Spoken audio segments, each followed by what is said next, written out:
Hello guys, welcome to your channel Chartered Beings and I am Jyoti Chauhan from Chartered Beings। और आज हम बात करेंगे guarantee of profit की और इस चैप्टर के लास्ट टॉपिक की। जी खुश हो जाइए ये सुनकर कि आपका ये चैप्टर ऑलमोस्ट कंप्लीट हो चुका है। तो गारंटी ऑफ प्रॉफिट होता क्या है? गारंटी ऑफ प्रॉफिट होता है a fixed amount given to a partner in any case. In any case का मतलब है प्रॉफिट और लॉस, यानी कि किसी भी पार्टनर को प्रॉफिट देना, एक फिक्स्ड अमाउंट का प्रॉफिट देना, चाहे हमारी फर्म में लॉस हुआ हो चाहे हमारी फर्म में प्रॉफिट हुआ हो, एक फिक्स्ड अमाउंट देना किसी पार्टनर को एज ए प्रॉफिट, वो होता है गारंटेड ऑफ प्रॉफिट। अब ये क्यों ज़रूरी होता है? इसकी ज़रूरी होने की वजह बहुत सारी हो सकती है, जैसे कि हमें किसी रेपुटेटेड बिजनेस टाइकून को अपने पार्टनरशिप में लेना होता है तो उन्हें गारंटेड प्रॉफिट देते हैं, जिससे गारंटेड प्रॉफिट से होता क्या है कि न्यू पार्टनर में कॉन्फिडेंस आ जाता है कि जब मैं इस पार्टनरशिप में जाऊंगा तो मुझे लॉस हो ही नहीं सकता, तो वो कॉन्फिडेंटली हमारी पार्टनरशिप में एंटर कर सकता है। और ये 2 टाइप्स का होता है गारंटेड प्रॉफिट। हम किसी भी न्यू पार्टनर को भी दे सकते हैं और किसी एग्जिस्टिंग पार्टनर को भी दे सकते हैं। न्यू पार्टनर का तो समझ में आ गया कि जब नया नया पार्टनर हमारी फर्म में ज्वाइन होता है तो उसे कॉन्फिडेंट होना चाहिए कि इस फर्म में मुझे लॉस नहीं होगा। लेकिन एग्जिस्टिंग पार्टनर को देने का फंडा क्या है? एग्जिस्टिंग पार्टनर को गारंटेड प्रॉफिट देने का फंडा ये है कि जब हमारे फर्म में कोई पार्टनर काम करता है और एकदम से वो कहने लगे कि मैं इस फर्म को छोड़कर जा रहा हूँ, और जबकि हमें पता है कि उसके जाने से हमारी फर्म में बहुत ज़्यादा लॉस हो जाएगा, तो हम उसे गारंटेड प्रॉफिट देकर रोक सकते हैं अपनी फर्म में। हम उससे कह सकते हैं कि तुम्हें 1 लाख रुपए फर्म में प्रॉफिट मिलेगा ही मिलेगा, चाहे फर्म में लॉस हो या कम प्रॉफिट हुआ हो, लेकिन तुम्हारा पूरा 1 लाख हिस्सा मिलेगा ही मिलेगा। अब एक क्वेश्चन अराइज होता है दीदी, ऐसा भी तो हो सकता है कि उसका जो खुद का शेयर है वो 1 लाख से ज्यादा आ रहा हो, मतलब यानी कि मान लेते हैं 3 पार्टनर है ए बी एंड सी, ठीक है। अब इन दोनों ने सी को गारंटी दी है, कितनी की गारंटी दी है? 1 लाख की गारंटी दी है, ठीक है दीदी, कि प्रॉफिट हर साल इसका 1 लाख मिलेगा ही मिलेगा, चाहे फर्म में प्रॉफिट हो या लॉस हो। ऐसा भी तो हो सकता है कि फर्म में मान लेते हैं फर्म को कितना प्रॉफिट हुआ, 3 लाख प्रॉफिट हुआ, ये तीनों इक्वल शेयर के पार्टनर्स हैं, तो 1 लाख इसका हो गया, 1 लाख इसका हो गया एंड 1 लाख इसका हो गया।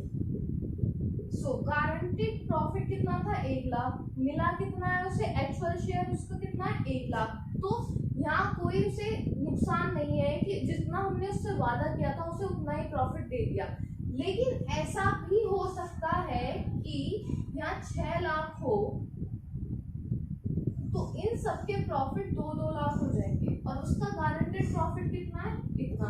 तो ऐसा नहीं होता है फर्म में कि हमने उससे वादा किया था 1 लाख लेकिन उसका शेयर आ रहा है 2 लाख तो उससे 1 लाख छीन लेंगे, नहीं।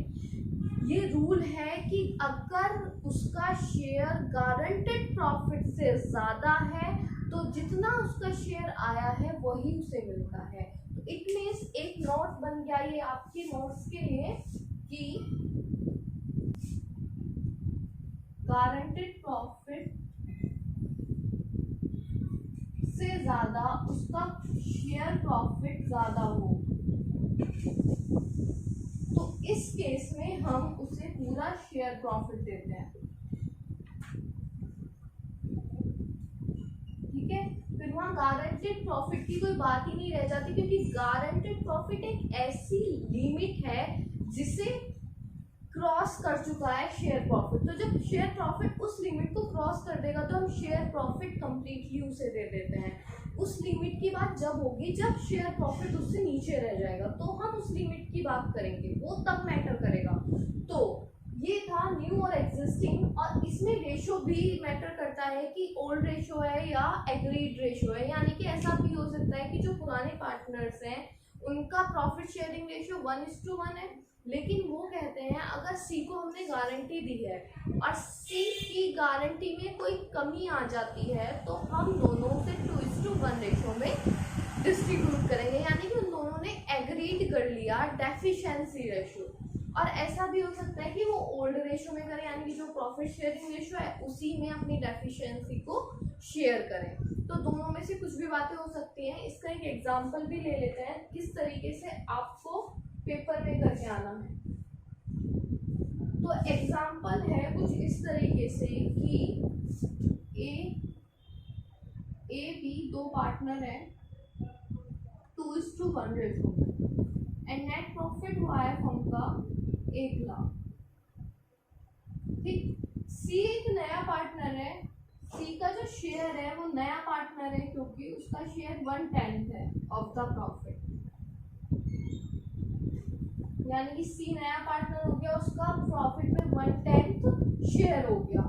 अब इन दोनों ने सी को गारंटी दे रखी है, गारंटी कितने की दे रखी है 16,000 रुपए की, यानी कि 16,000 रुपए की गारंटी दे रखी है कि 16,000 का प्रॉफिट तुम्हारा हमारी फर्म से मिलेगा ही मिलेगा।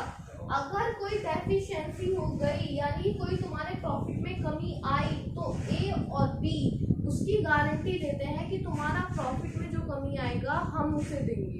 ठीक है, किस रेशो में देंगे, जब रेशो साइलेंट हो गारंटीड डेफिशिएंसी का, तो उनका जो प्रॉफिट शेयरिंग रेशो होता है उसे ही हम guaranteed agreed profit deficiency ratio मान लेते हैं। सो ध्यान रखना, जब गारंटीड डेफिशिएंसी रेशो साइलेंट है तो हम यही जो उनका प्रॉफिट शेयरिंग रेशो है इसी रेशो को मान लेते हैं। अगर एग्रीड है तो क्वेश्चन में आपको दिया होगा, तो इस क्वेश्चन को करते हैं। और इसकी जरूरत कहाँ पड़ती है, पीएनएल एप्रोप्रिएशन में ही पड़ती है, कोई स्पेशल चीज नहीं बनानी, इसमें आपको पीएनएल एप्रोप्रिएशन ही बनाना है। लेकिन बनाना किस तरीके से ये देखो।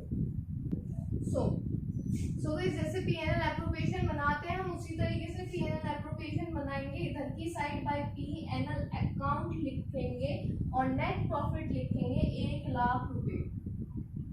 ठीक है, अब इसमें से इधर की साइड मिलने के लिए कुछ भी नहीं, यानी कि जो प्रॉफिट है वही इन लोगों के में ट्रांसफर हो जाएगा to profit transfer to capital account.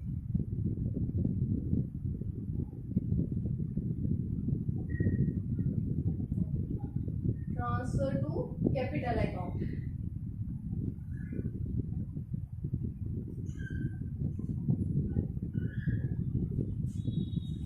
यानी कि 1 लाख रुपए नेट प्रॉफिट हुआ और ये 1 लाख रुपए ही इन तीनों में बंटना है। लेकिन बटेगा किस तरीके से, तो हमेशा ध्यान रखिए, जब सबसे पहले हम जब गारंटी देते हैं तो सबसे पहले जिसे गारंटी दी है उसका ही प्रॉफिट निकालना होता है। तो निकालते हैं कि किस तरीके से निकलेगा। 1 लाख रुपए, पहले सी का प्रॉफिट निकाल लेते हैं। फर्म का प्रॉफिट कितना हुआ है 1 लाख रुपए, उसका शेयर कितना है प्रॉफिट पे 1/10 यानी कि 10,000 रुपए उसका खुद का शेयर प्रॉफिट आ गया। जबकि गारंटेड प्रॉफिट कितना है, गारंटेड प्रॉफिट है 16,000 रुपए। अब मुझे ये बताइए डेफिशिएंसी कितने की बैठी, जब इसमें से हम इसे माइनस करेंगे तो दीदी डेफिशिएंसी 6,000 रुपए की बैठी। Deficiency shared by A and B. इस डेफिशिएंसी को कौन शेयर करेगा, ए एंड बी करेगा। कैसे आई ये डेफिशिएंसी, उसका प्रॉफिट शेयर 10,000 रुपए था और उसका गारंटी जो दिया था वो 16,000 दिया था।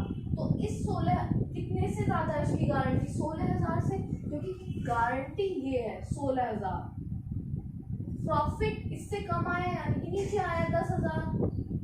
अब हमें प्रॉफिट यहाँ तक करना है क्योंकि हमने उसे गारंटी दे दी कि तुम्हें इस लाइन तक हमें पहुंचाना है। इस लाइन तक पहुंचाने के लिए हमें कितने अमाउंट की जरूरत है 6,000 की। वो 6,000 अमाउंट हम एग्जिस्टिंग पार्टनर से लेंगे जिन्होंने इसको गारंटी दी है, यानी कि ए से और बी से। किस रेशो में लेंगे 2:1 रेशो में। अब ए और बी का भी प्रॉफिट शेयर निकाल लेते हैं क्योंकि उनका प्रॉफिट शेयर निकालने के बाद ही हमें पता चलेगा कि उनके में से कितना कितना अमाउंट जाएगा। सो ए का शेयर,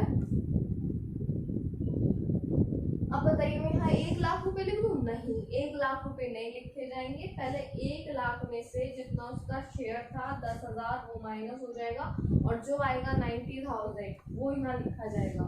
यानी कि 1 लाख में से 10,000 हमने सी को दे दिया है एज शेयर इनटू 2:1 रेशो था, तो ए का 2 हो गया, नीचे सम हो गया, यानी कि 90,000 इंटू 2/3, तो ये हो गया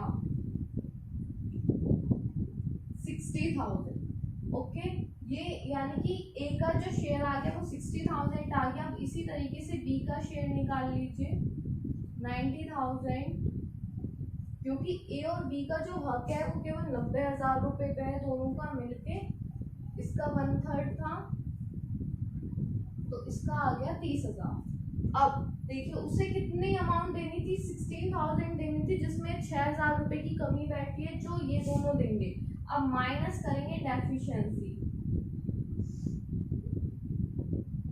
देखिए डेफिशिएंसी कैसे माइनस करेंगे, 6,000 बैठी है इनटू किस रेशो में डिस्ट्रीब्यूट होनी है, 2:1 रेशो में, तो 2 जो ए का शेयर है अपॉन नीचे सम, और इसे अब सॉल्व कर देंगे तो कितना आ जाएगा, 4,000 आ जाएगा। ये 4,000 इसके प्रॉफिट में से निकाल लिया जाएगा और कितना बच जाएगा इसका प्रॉफिट, 56,000, और इसके प्रॉफिट में से निकलकर किसके प्रॉफिट में ऐड हो जाता है, सी के प्रॉफिट में, क्योंकि सी का प्रॉफिट जो भी तो 16,000 होगा, जब 4,000 उसकी में मिलेगा और बाकी किया बी की में से मिल जाएगा। बाकी बी की में से कितना मिलेगा, 6,000 का 1/3 कितना होता है, 2,000। 2,000 रुपये कौन देगा, बी देगा, और बी का टोटल कितना बैठेगा, 28,000। तब जाके यानी कि 4,000 ए देगा, 2,000 बी देगा, तब जाके 10,000 से इसका 16,000 होगा। तो यहाँ पर लिख देंगे ए का कितना है 56,000, बी का 28,000, सी का 10,000 में ऐड करके आया 4,000 ए ने दिया, 2,000 बी ने दिया। यहाँ लिख सकते हैं हम बीज डेफिशिएंसी एंड एज डेफिशिएंसी, और जब जाके इसका 16,000 आया है तब जाके टोटल इन तीनों का 1 लाख आया है। यानी कि आपको समझ में आ गया होगा गारंटी ऑफ प्रॉफिट में क्या करना है। जिन पार्टनर्स ने गारंटी दी होती है उन्हीं पार्टनर्स के प्रॉफिट में से शेयर डेफिशिएंसी का माइनस किया जाता है। तो कहने का मतलब ये है कि इस चीज़ को आप जब बार बार करेंगे तभी आपको ये समझ में आएगी। और जब भी गारंटी ऑफ प्रॉफिट को करें तो माइंड में ये नोट्स हमेशा आप ध्यान रखें, जो मैंने आपको बताया है कि गारंटी प्रॉफिट जब कम होगा तब क्या होगा, और जब ओल्ड रेशो में है या एग्रीड रेशो में है या फिर न्यू को दिया है या एग्जिस्टिंग को दिया है। तो ये बातें हमें माइंड में बहुत ज़रूरी ध्यान रखनी है, और ध्यान रखने के लिए ये बातें हमें नोट्स में उतारनी पड़ेंगी। तो नोट्स में आप फटाफट इन्हें उतारिए और प्रैक्टिस करिए जितना हो सके, क्योंकि आपके बोर्ड एग्ज़ाम जल्दी ही आने वाले हैं मार्च और अप्रैल में। ये मत सोचिए कि लॉकडाउन है, कोरोना है तो हमारे बोर्ड एग्ज़ाम भी नहीं होंगे। आपके बोर्ड एग्ज़ाम ज़रूर होंगे और फिक्स्ड टाइम पर ही होंगे। तो don't be take tension about corona, क्योंकि बोर्ड वाले बच्चों को कोरोना नहीं होता है, क्योंकि वो बहुत बहादुर होते हैं।